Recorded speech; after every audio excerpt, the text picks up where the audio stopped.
While Thomas, Magencalda, Pennington, and Bakos had all served together in the battle for Fallujah, this was squad leader Hutchins' first tour. While Pennington and Magencalda were burnt out after serving 2 tours, Hutchins was gung-ho. He came to us from a fast company. He spent his first couple of years in the Marine Corps protecting nuclear facilities. When he got to the unit, the things he didn't know, he immediately got schooled up on. It wasn't long before he was in charge of the squad. Sergeant Hutchins was the senior Marine enlisted on site, which means that he has the overall authority to do whatever he sees fit to make sure the mission is accomplished. And he is answerable back to Fan, and Fan is answerable back to Captain Correa. But when you're 5 miles outside the wire and you're all alone out there, it's pretty much up to you to look after yourself. Pennington likened the atmosphere in Hamdaniya to a bad mafia movie. The squad would detain known criminals, only to see them back on the streets the next day. Sergeant Hutchins brings up the idea that Gawad's a threat. And we're all like, yeah, fucking A, he's a threat. And he says that what we're doing right now isn't really having an effect on him. I mean, he's getting detained and released 3 days later. And we're like, yeah, that's obvious to all of us too.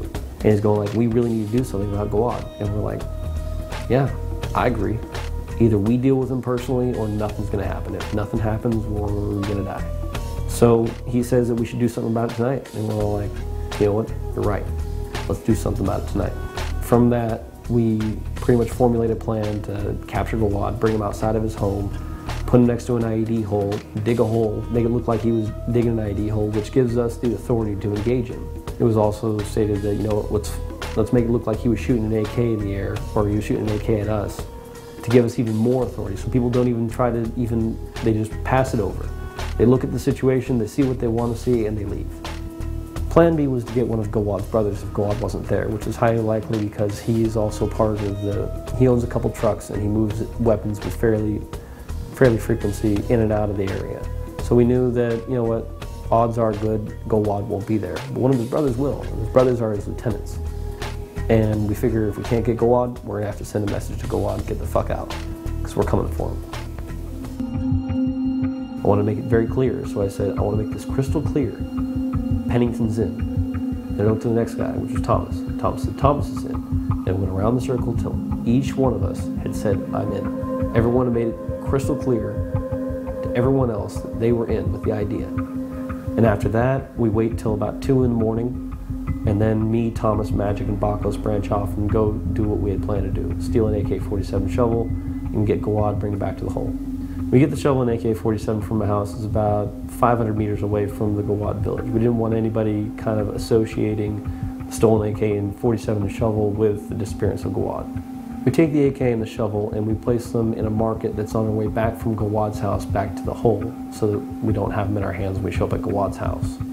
When we approach the house, we get up there and the dogs are barking, everyone's kind of on edge. And when we finally get up to the door, some old lady pops her head out, and pretty much at that point, Gawad's a scrub, because we can't go in there, take Gawad and put him in a hole and shoot him because old Mama Son knows that we just took him from the house. And at that point, we move on to the next part of the plan, which is if we can't get Gawad, we move down, we Awad.